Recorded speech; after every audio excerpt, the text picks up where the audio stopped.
교수님 뭐 인터뷰를 보니까 어린 시절에 좀 굉장히 튀는 학생이었나 봐요. 네, 저는 어릴 때 이제 남다른 학생이었습니다. 어떤 예. 점이 남달랐냐면 네. 공부 잘하는 거 사실 그렇게까지 튀지 않았고요. 네. 그런데 저는 질문도 많았고 그 다음에 뭐 이래라 저래라 하면은 오히려 반발심이 되게 컸던 것 같아요. 그래갖고 한 번은 선생님 말씀 안 듣는다고 교실에서 쫓겨난 적도 있습니다. 아, 그래요? 네, 쫓겨나서 또 화나잖아. 그러니까 집에 가버렸어요.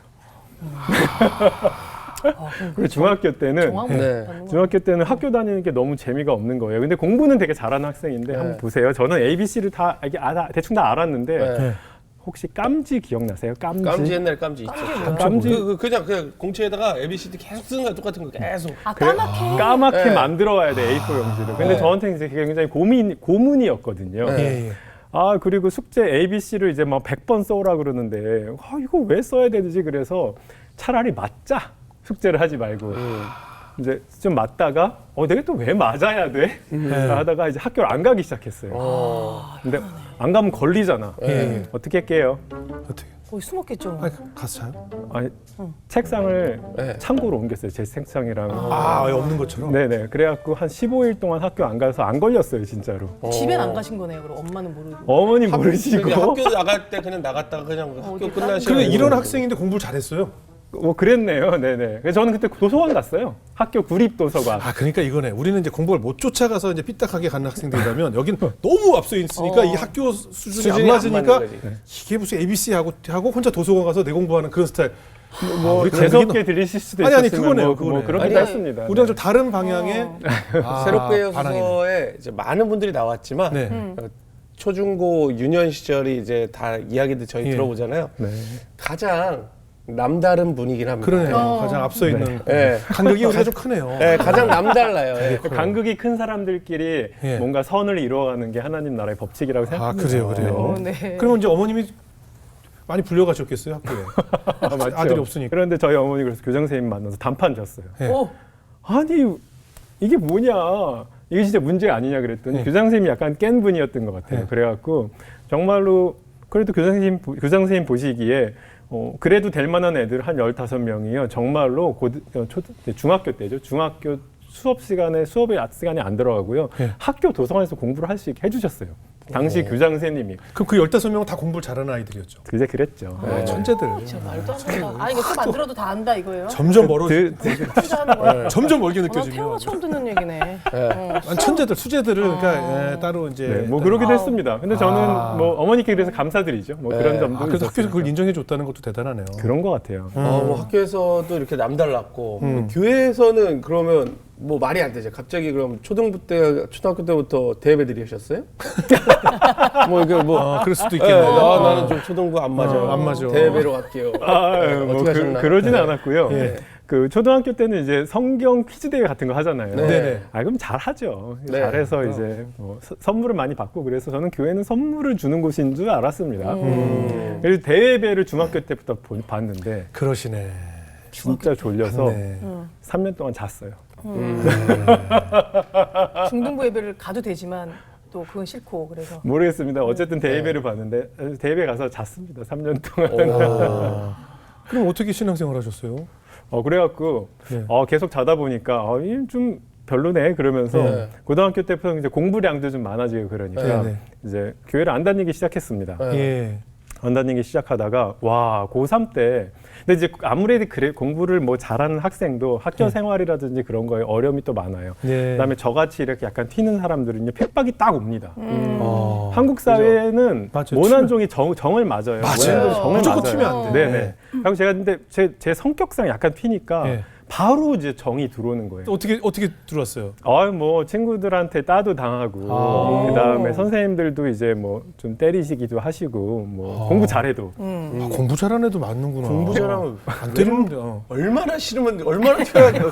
공부 잘하면 웬만하면 안 때리는데. 맞아요. 그래서 저도 좀 많이 그래도 맞았고요. 그래서 이제 마음이 좀 가난. 역시 사람이 좀 마음이 가난해져요. 마음이 가난한 차에 제 짝이 되게 신실한 크리스천이었는데 걔가 이렇게 교회를 가자고 이렇게 또 얘기하더라고요. 근데 옛날에 교회 다녔으니까 몇 년 전까지는 다녔으니까 그때 이렇게 다시 가게 되면서 이제 하나님 조금 더 이렇게 진지하게 만나게 되고요. 그 짝하고 15년 동안 연락이 안 닿았었는데 어저께 닿았어요. 이 방송 전에? 이 방송 어저께요. 네. 그래갖고 와 진짜 뭐 하고 있는지 너무 궁금해서 물어봤더니 너 지금 뭐 하고 있냐고 했더니요. 전도사님. 목사님이 나이가 목사님입니다. 근데 그 친구가 저보다 더 많이 의대를 가고 싶고 했거든요. 그래서 칠수에서 의과대학 간 다음에 지금 의사 선생님 하고 계시더라고요. 다들 공부를 잘했구나. 다들 뭐 감격이 느껴지시나요? 의사가 뭐 우리 그냥 이런 것처럼 강사처럼 쑥쑥 하면 되는 거구나. 그냥 뭐. 그래 칠수했잖아요. 70수에도 저희는 솔직히. 이번 생에 못하죠. 이번 생에 안 돼. 칠수에서 될 게 아니야. 그러면 이제 그 후에 이제 그 짝 때문에 어떻게 보면 이제 하나님을 교회 가서 맞아요. 만나게 된 거예요? 네네 맞습니다. 신앙심 좋은 짝이 앉게 됨으로 해서 진정으로 이제 좀 하나님을 만나게 됐고 대학생이 된 이유는 어땠어요? 대학생이 된 이후에도 열심히 뭐 신앙생활을 한다고 했습니다. 네네. 굉장히 열심히 신앙생활하고 사실 뭐 선교단체 리더도 하고 막 그랬어요. 예. 대학교 때 좀 뭐 지하철에서 불쌍한 사람들 보면 많이 좀 도와주셨나 봐요. 네 그렇게 좀 굉장히 지하철 돕기는 했지만 지하철에서 구걸하시는 분들이 지금은 제가 오랜만에 한국 와보니까 별로 없더라고요. 없죠. 네, 근데 뭐 20년 전이지만 되게 많았습니다. 이렇게 라디오 틀면서 찬송가 틀면서 맞아요. 굉장히 많았거든요. 명동에도 많았고 신에도. 제가 그때 고민했어요. 하나님이 정말로 어디까지 도와주시기를 원하시는 걸까? 되게 상당히 많이 고민했고 그분들 도와주는 게 과연 이분들한테 진짜 도움이 되는 거, 정말로 궁극적인 도움이 되는 걸까? 굉장히 한 번 하고 끝나는 게 아닐까라고 고민하던 시절이 있었습니다. 그래서 저는 그 당시에는 진짜 이게 내 재산이 다 없어질 때까지 다 주는 게 맞는 게 아닌가라고 생각하고 그걸 한번 실천해 볼까라고 잠깐 생각하기도 했는데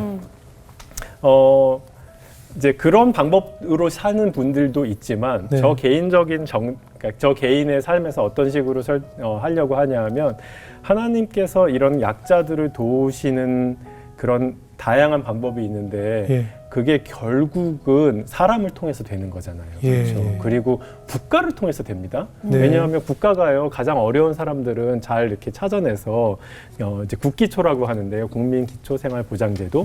거기 국가가 좋은 제도를 만들었기 때문에 진짜 어려운 분들은요 한 달에 50만 원, 100만 원을 돈을 받게 되는 거거든요. 이거요. 제가 많이 일했던 아프리카 말라위 이디오피아에서는 일어나는 일인가요? 아니죠. 전혀 아니에요. 상상도 못하죠. 상상도 할 수 없는 일이거든요. 이 국가 좋은 제도 하나 만드는 것이요. 정말 죽어가고 힘들어 분들이 하나님 제발 도와주세요. 저 10,000원이 없어요. 라고 했을 때 아프리카 이디오피아 말라위에서는 응답되지 않는 기도가 대한민국에서는 응답될 수 있는 거거든요. 그렇죠. 이게 좋은 정책이 만들어지고 교회가 제 역할을 해서 도울 수 그 정책에서 약간 소외된 분들은 또 교회가 도울 수 있는 거잖아요. 그래서 이게 진짜 나 개인 한 명 한 명이 이렇게 도와주는 것들도 굉장히 의미가 있지만 저는 이제 공부로는 탁월성이 있는 사람이었기 때문에 공부 잘하고 좋은 정책 잘 디자인할 수 있고 그렇게 삶을 살았을 때 이런 분들을 더 제대로 도울 수 있지 않을까라고 생각을 하고 그런 삶을 살기로 한 게 오늘의 결과입니다. 너무 와닿는다. 그때부터 사실 어떻게 보면 컴패션의 마음이 있으셨네요. 긍휼의 마음이 있으셔서 약자를 어떻게 보면 좀 이 사회가 따뜻하게 품어줄 수 있을까에 대한 비전을 좀 갖고 계셨네요. 뭐 부끄럽지만 이제 그런 부분이 있었습니다. 그래서 이제 교수님의 인생에 하나님께서 또 사람들을 보내주셔서 그 인생의 행로를 바꿔주셨다고 했는데 첫 번째 의사 시절에 어떤 사람을 하나님께서 보내주셨을까요? 제가 이제 그런 고민들 어떻게 하면 약자를 도울 수 있을까 고민하던 시절에 제가 만났던 이제 환자인데요. 제가 강남 세브란스 병원의 유방외과 사실은 실습 학생이었습니다. 이제 막 의사 되기 직전입니다. 근데 이제 한 달 동안 유방외과 실습을 하는데 제가 이제 24살이었으니까 여성의 가슴을 하루 종일 만지는 일이 이게 굉장히 부담스러운 일이었거든요. 그랬는데 이제 그렇게 좀 익숙해지고 뭔가 내가 이제 다른 생각을 할 수 있는 여지가 됐을 때 한 3주 정도 지나니까 이상한 감정이 저한테 들었어요. 어떤 감정이었냐면 왜 이 동네 분들은 예. 강남 분들은 예. 이렇게 일찍 유방암을 발견하고 심지어 연기, 일기 이럴 때 오세요. 예. 그런데 지방 분들 또 혹은 굉장히 못 배운 분들은 또 한결같이 말기로 오시는 거예요. 이게 좀 속상하다. 속상하다 이런 생각을 하고 있는데 어느 날 이제 저 환자분이 딱 오시는데 할머니가 딱 오시는 거예요. 근데 차트를 딱 봤는데 45세야. 예. 45세인데 할머니처럼 보이시는 분이에요. 그러니까 어떻게 됐냐면 이게 딱 농사일을 진짜 열심히 하신 분이구나 하는 사실을 바로 알 수 있었던 게 얼굴에 주름이 가득하고 이제 선블락 같은 거 하나도 안 바르시는 거죠. 그러니까 이제 그 피부가 60세 넘어 보이는 분이 오신 거예요. 그런데 되게 얼마나 초짜였어요. 제가 초짜 실습 학생이 보기에도 이분은 딱 말긴 거예요. 여기 가슴에 이미 암세포가 다 보이고 겨드랑이에도 암세포가 꽉 차 있었어요. 근데 그분이 저한테 진짜 모기 소리 같은 소리로 이 현실 부정을 하시는 거예요. 그러니까 여기까지 오기 전에 의사들이 얘기를 했겠죠. 그렇죠.